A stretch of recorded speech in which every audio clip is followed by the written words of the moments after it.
Greetings, I'm the Reign of Horror, and on the unlikely chance that you've watched some of my content, you know that I actually am a little bit interested in wrestling. Well, and particularly WWE wrestling. Well, we're getting close to Wrestlemania 30, one of the biggest events that there is. I mean, WrestleMania is always big, but this is the 30th WrestleMania, a very big one at that. So I thought I would give a little bit of thoughts, predictions, some things that are going down. Now, so far for WrestleMania 30, they have confirmed 2 matches so far. If you watched Raw this past Monday, you saw that The Undertaker is defending his streak once again, this time against an opponent that I really was happy that he chose. He chose Brock Lesnar.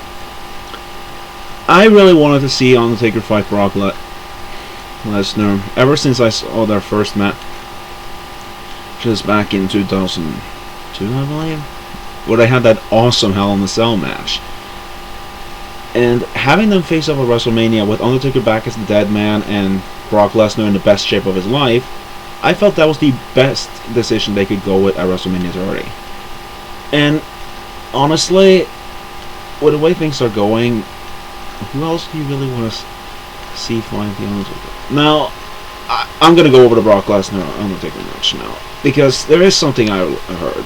A lot of people are concerned that Brock Lesnar is going to get too physical, and this whole beef between Undertaker and Brock, because they had a beef in the past, is going to somehow play into the match and make it so that the Undertaker might get hurt badly.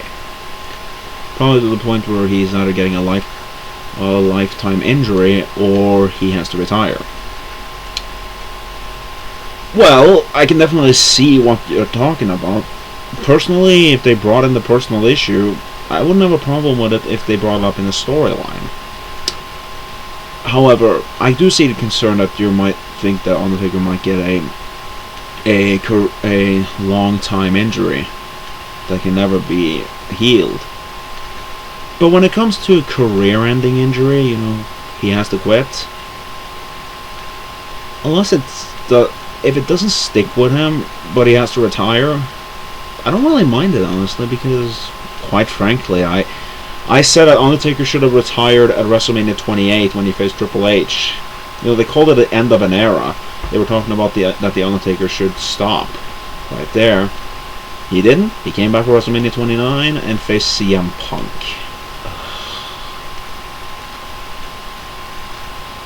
I'm sorry, look, that match was good, but it shouldn't have happened, honestly. Punk should have gone on to the main event against The Rock and Cena, instead of having Rock Cena 2, which is one of the worst main events I've ever seen for a WrestleMania. Sorry about that. But yeah, I really hated WrestleMania 29. I liked Undertaker vs. CM Punk, I liked Triple H vs. Brock Lesnar a lot, but I really wish that they hadn't done the decisions that they did. And quite frankly, I'm kind of seeing a pattern here.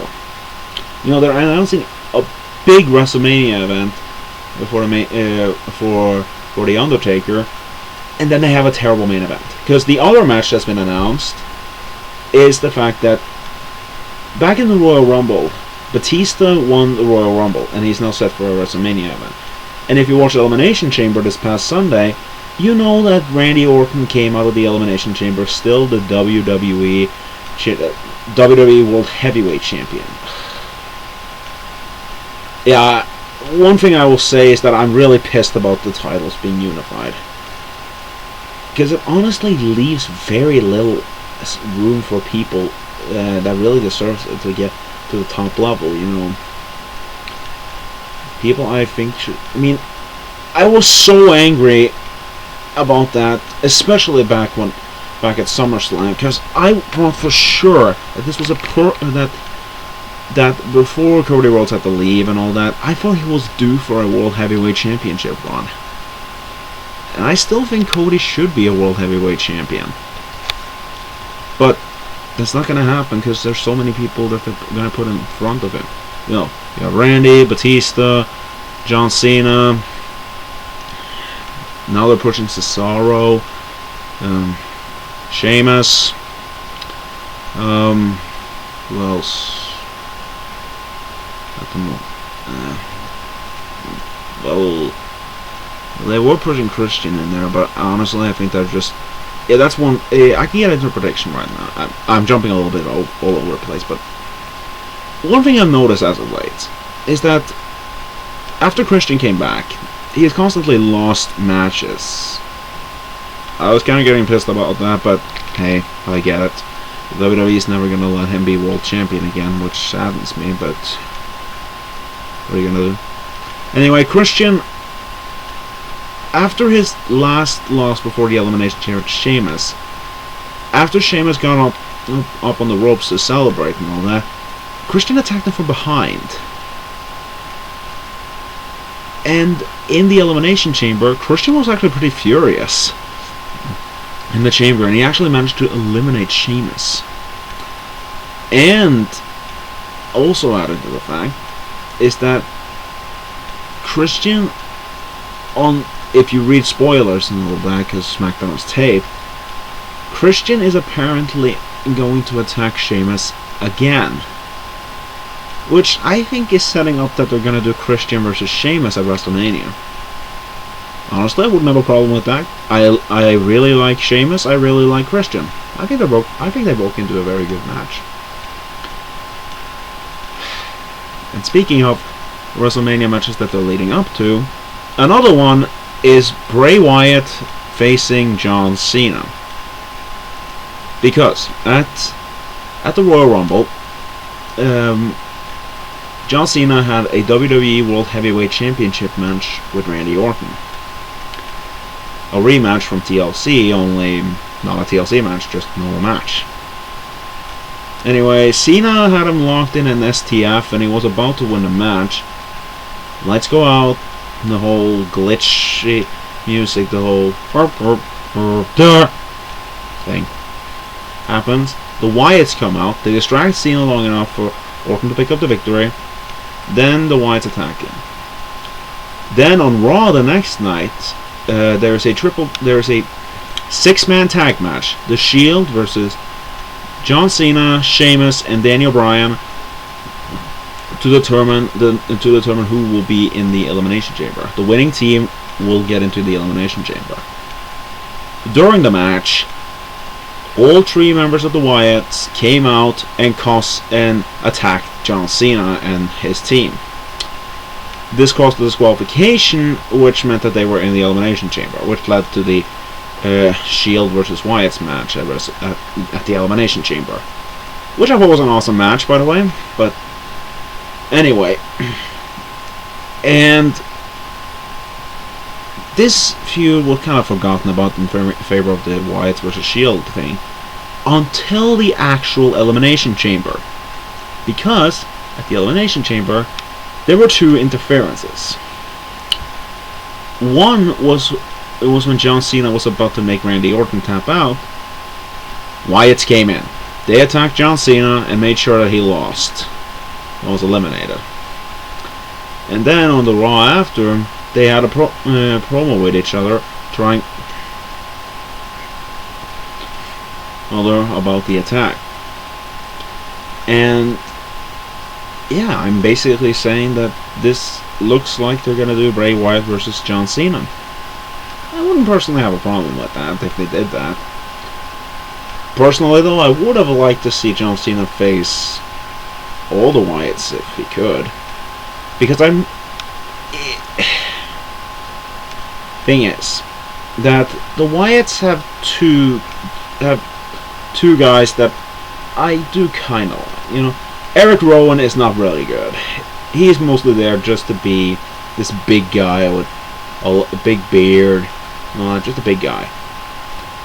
Bray Wyatt, he's okay. I mean, he's okay he's decent in the ring, and he has some good mic qualities.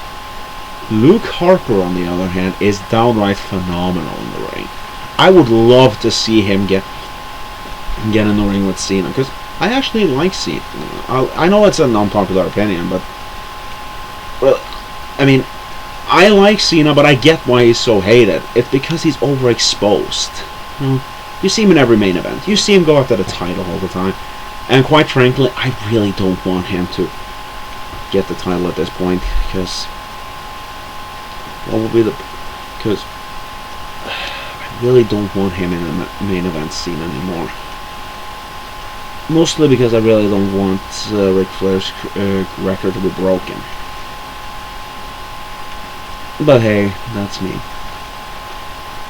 Anywho, yeah, building up to that, I think it's gonna be at least a good match. And speaking of interferences in the Elimination Chamber, I also have to talk about Daniel Bryan. Yeah, that's kind of the big talk of the town here, because Daniel Bryan has kind of been a big point here concerning the world title match. At the Royal Rumble, Daniel Bryan had a match with Bray Wyatt, and it was probably the best match of the night. And he lost to Bray Wyatt. Okay, he's putting Bray Wyatt over, but that doesn't matter. He's going to be in the Royal Rumble. He's going to win that and get some redemption. Numbers go by. No Daniel Bryan. Get to number 30. People get excited. No Daniel Bryan. Rey Mysterio comes out with the biggest boo of the night.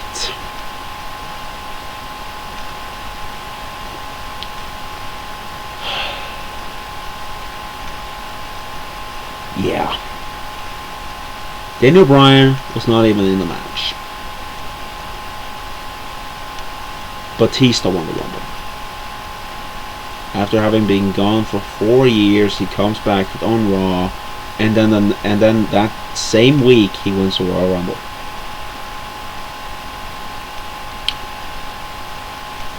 Next, they're doing the Elimination Chamber. Daniel Bryan gets in the Elimination Chamber. A lot of people are getting angry over the fact that Daniel Bryan is not have not won the Elimination Chamber. Well, personally, I'm not having a problem. I mean, I saw it coming from a mile away. Because over the past weeks before the Elimination Chamber, he got in a couple of fights with Kane, who's now going corporate.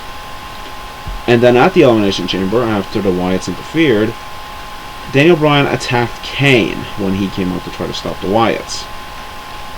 Then later, Kane came in and put Daniel Bryan down, which made him lose.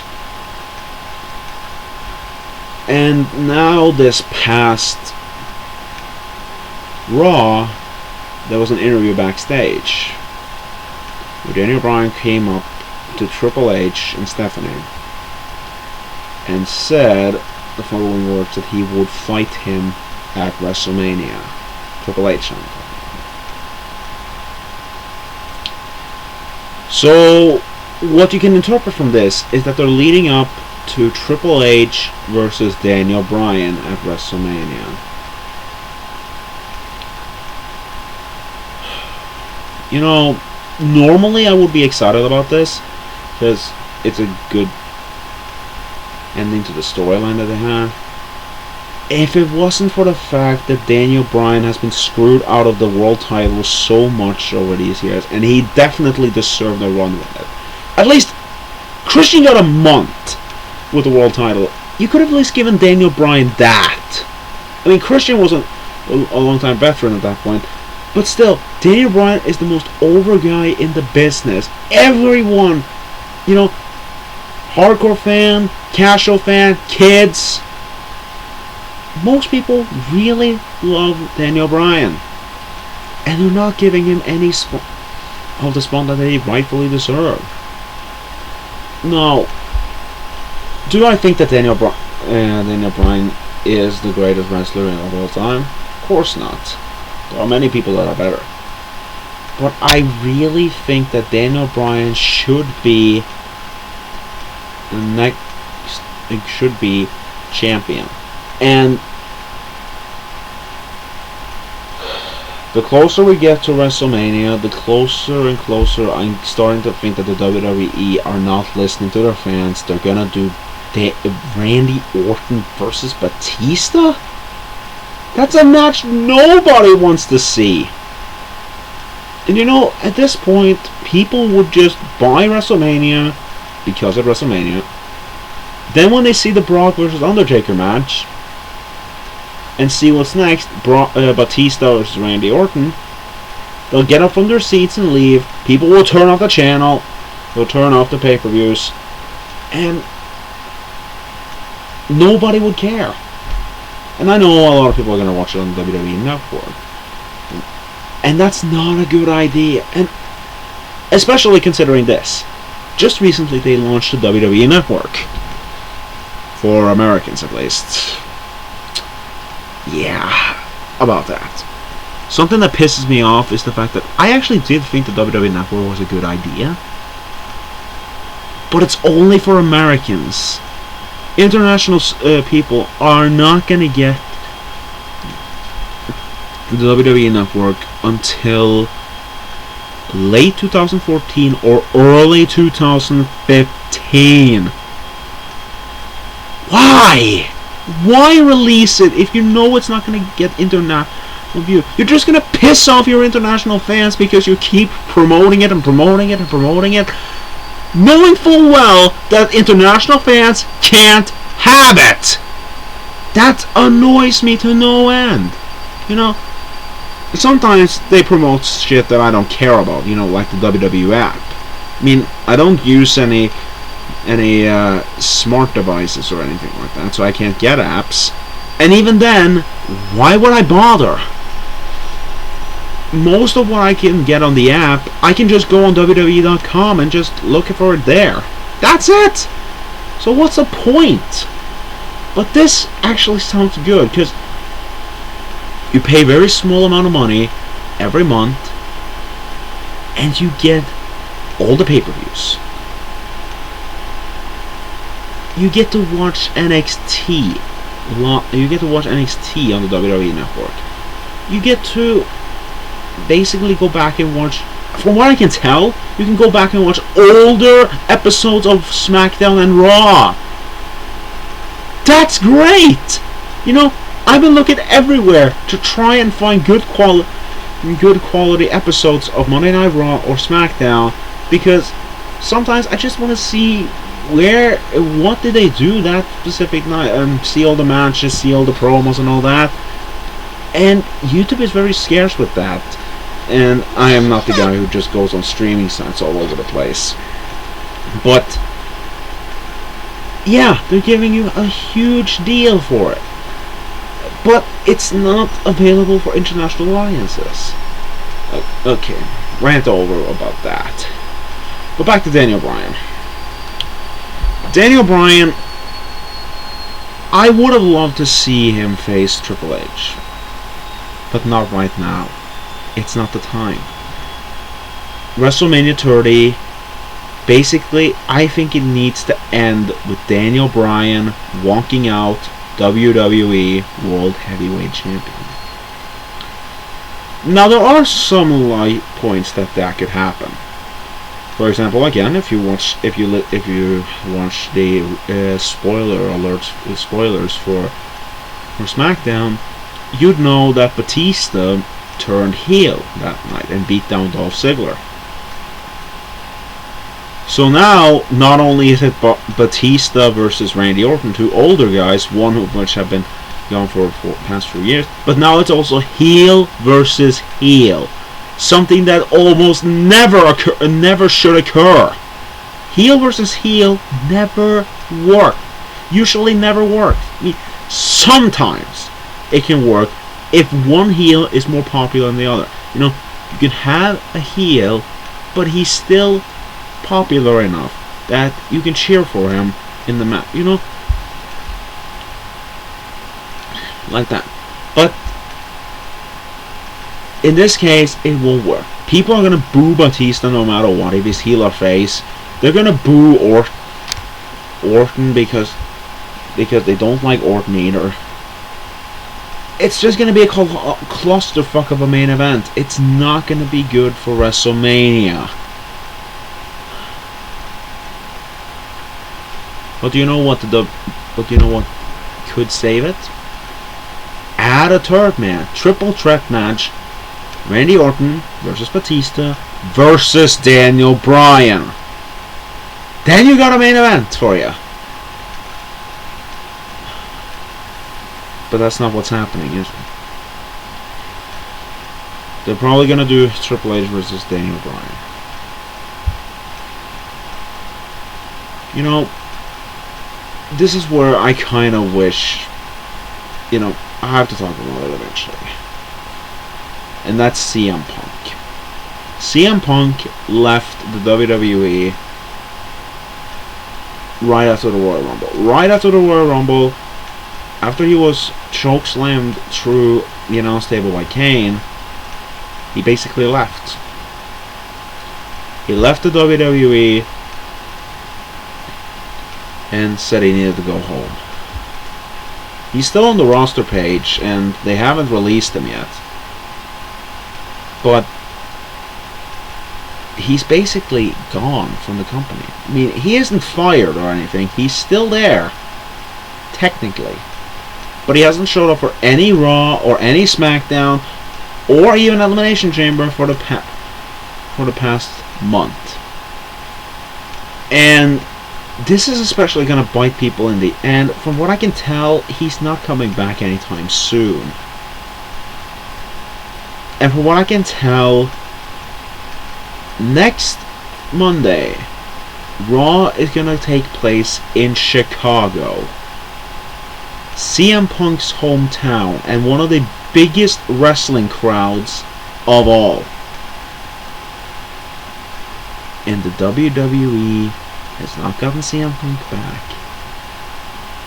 And that's a huge problem for him. Because if CM Punk is not there, and they don't even get anything to satisfy them. I mean, I've heard that they have announced a rematch of the Wyatts versus the Shield. I mean, that can maybe get a reaction out of them. Brock Lesnar's going to confront The Undertaker. That could get a reaction out of someone.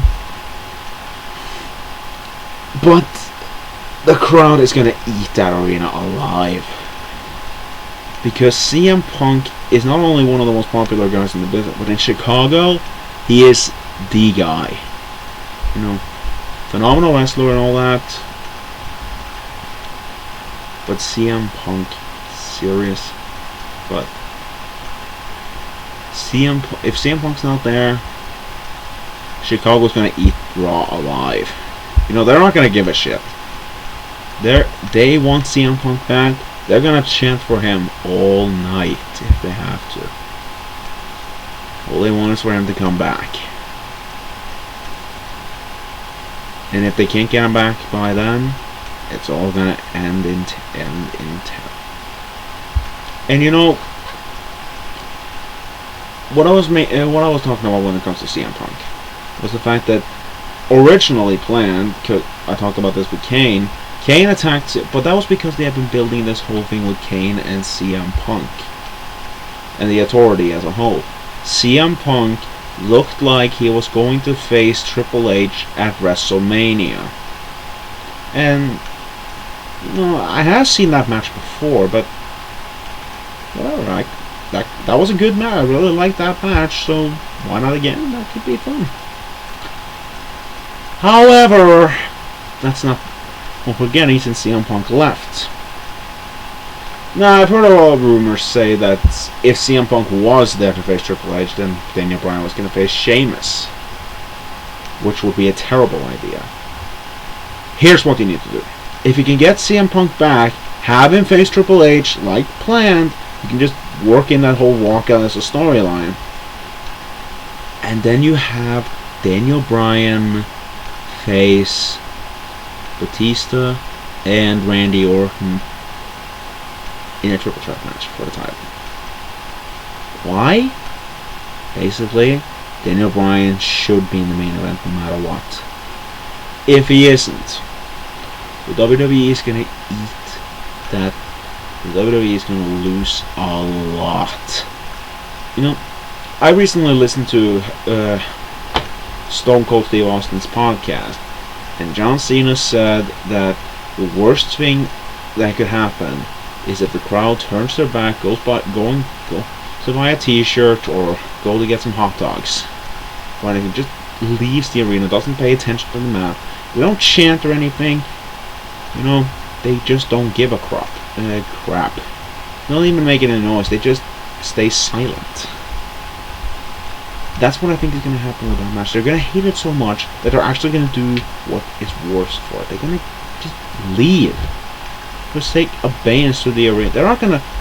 I mean, they might just go... They might just boo and all that. But they're not going to change anything because WrestleMania is basically there. There's nothing they can do now.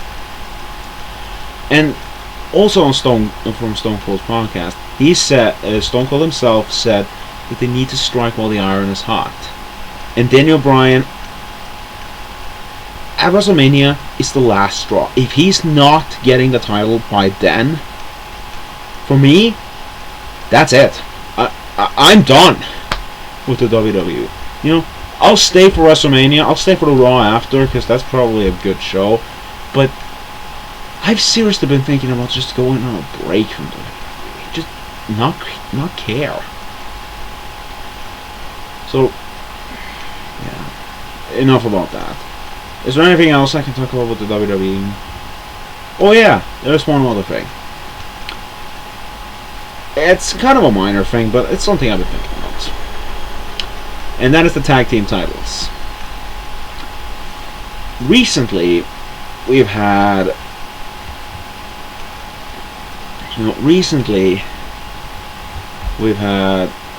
the New Age Outlaws come back as a full-time tag team and win the tag team titles of the Rhodes Brothers.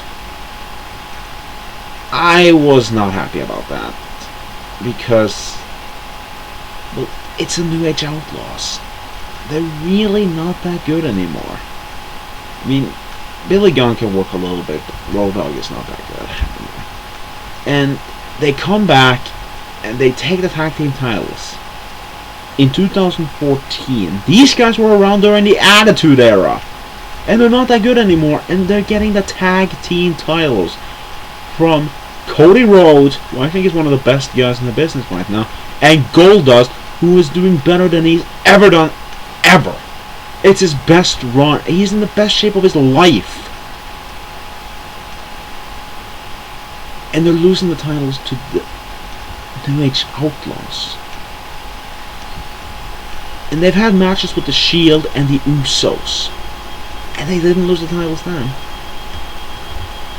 Anyway, also adding to the fact, is also something to add, is that at Elimination Chamber, they faced up with the Usos. And they won.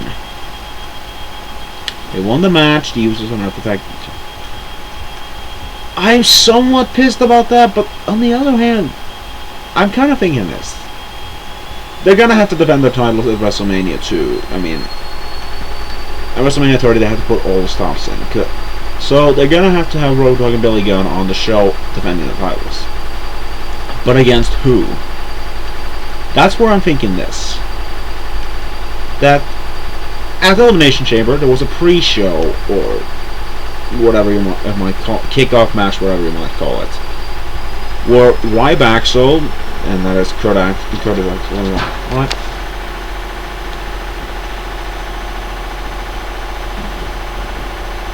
Excuse me for a moment.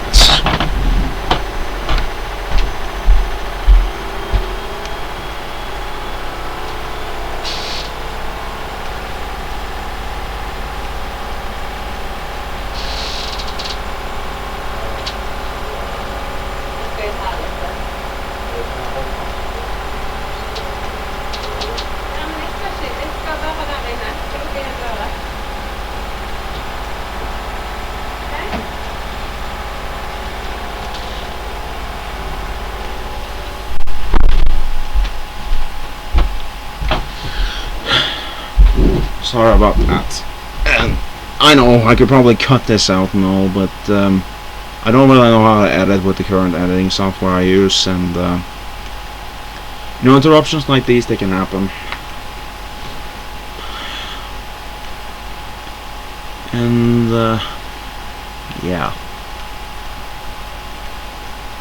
But like I said, that was what was it? Oh yeah, the kickoff match. At the Elimination Chamber, there was a kickoff match. Ryback Axel, that was the team of Curtis Axel and Ryback, facing the Rhodes Brothers. The Rhodes Brothers won. Now, a lot of people have been clamoring for a Rhodes Brothers feud at WrestleMania. You know, Goldust versus Cody. That's apparently not happening, and people just have to accept that. What I'm seeing now is Cody and Goldust gets a title opportunity, and the Usos get a rematch for the title, making it a triple threat again. A triple threat for the tag team titles. Ending with the Usos finally winning the tag titles, which they should have done a long time ago. But yeah. Anything else? Well, I had kind of this idea until I saw Elimination Chamber that if Jack Swagger won the title, they could probably have another triple threat match. I don't know, I would bring no triple threat matches all right. Have Big E get his rematch against Jack Swagger, but at the same time you can break up the Real Americans and have Antonio Cesaro go after Jack Swagger as well, and making it a triple threat. They're trying to push Antonio Cesaro. Why not? Give him that opportunity. And then there's also the Shield. I also have to talk about the Shield. Over the past few days, or no, past months, there have been some significant breaks in the Shield, cracks in the Shield, especially between Dean Ambrose and Roman Reigns. And what this leads up to seems to be that the Shield is finally going to break up and they're going to face each other at WrestleMania. So, I guess we can load up for another triple threat. Yeah, I'm bringing that up a lot. Hey, 30 triple threat, why not? To have Roman Reigns, Dean Ambrose, and Seth Rollins face off with the United States Championship on the line. Anything else I want to add? Well, you could potentially just blow off the whole thing and the whole run and the whole storyline by finally having to meet Tamina turn on AJ Lee and face her for the Divas Championship. That could be something that kind of irritates me. So we're probably gonna have to see Fandango and Summer Rae against Santino and Emma. Yeah, normally I wouldn't care, but hey, anything that gets one of the NXT people up to the main card is probably a good idea. But currently Emma is not impressing me. Maybe she will later, maybe not. We'll see. Sorry about that. So yeah, if I were booking WrestleMania, here's my card. The triple threat between the Shield for the United States Championship. And considering that triple threat is not going to happen between Cesaro, Swagger, and Big E, I'm thinking more, maybe since Swagger failed, maybe you can have Antonio Cesaro face Big E for the title. I wouldn't mind that. Sheamus versus Christian sounds like a good match, so we can have that. Tamina versus AJ Lee, probably not a bad idea. Triple threat tag team match, Cody Rhodes and Lust versus the Usos versus the New Age Outlaws for the tag titles.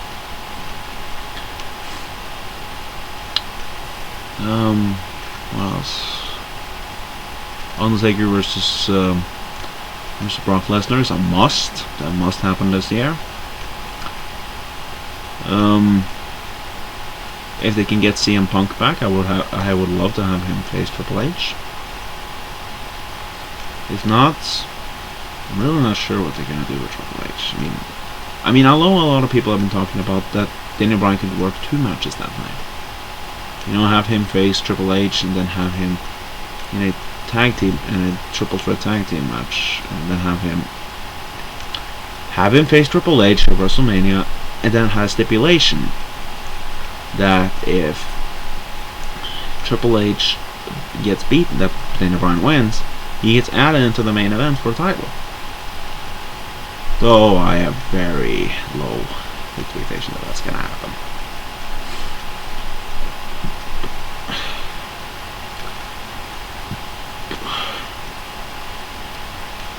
I'm not sure what they will do with Kane and all that, but hey, but it's not really that important that he is on the card.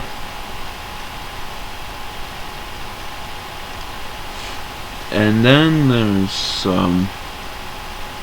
John Cena versus Bray Wyatt. I'm sure that could be a good match. And then there is the main event. Batista versus Randy Orton versus Daniel Bryan. Make that happen.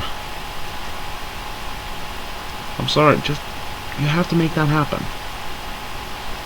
I don't care what anyone says about that. I really think Daniel Bryan should be in the main event at this point. And if they don't, they basically screwed themselves out of the biggest reaction they could ever have. But also, I want to talk about the whole Triple H route. Well, yeah, but don't you want to see Daniel Bryan, you know, when have a match fresh, you know, not have a match beforehand? I mean, if you remember WrestleMania 4, Randy Savage in the main event, Randy Savage versus Ted DiBiase for the vacated WWF Championship.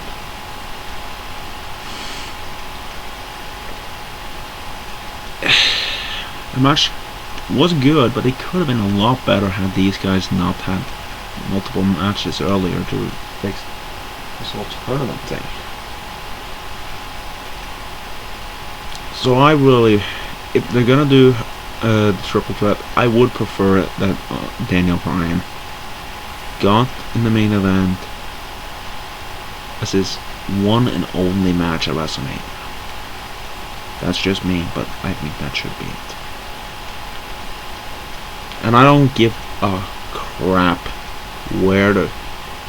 what logic they have for Daniel Bryan. He should win the title at least. Hold it for a month. If that doesn't work out, at least you've tried. At least you gave the most popular guy a shot. Hell, you gave freaking Dolph Ziggler a shot. And I hate Dolph Ziggler, but he was popular with people and you gave him a shot. That's all you need. So yeah. What I will say in the end is give Daniel Bryan a shot, try get CM Punk back, and here's hoping Brock Lesnar versus Undertaker is going to be great. But yeah. I want CM Punk back, I want Daniel Bryan in the main event, and I want that Undertaker match to go down. You got me one, now 2 more. I won't be that unpleasant if CM Punk doesn't come back. But Daniel Bryan needs to be in the title picture and walk out as the world champion.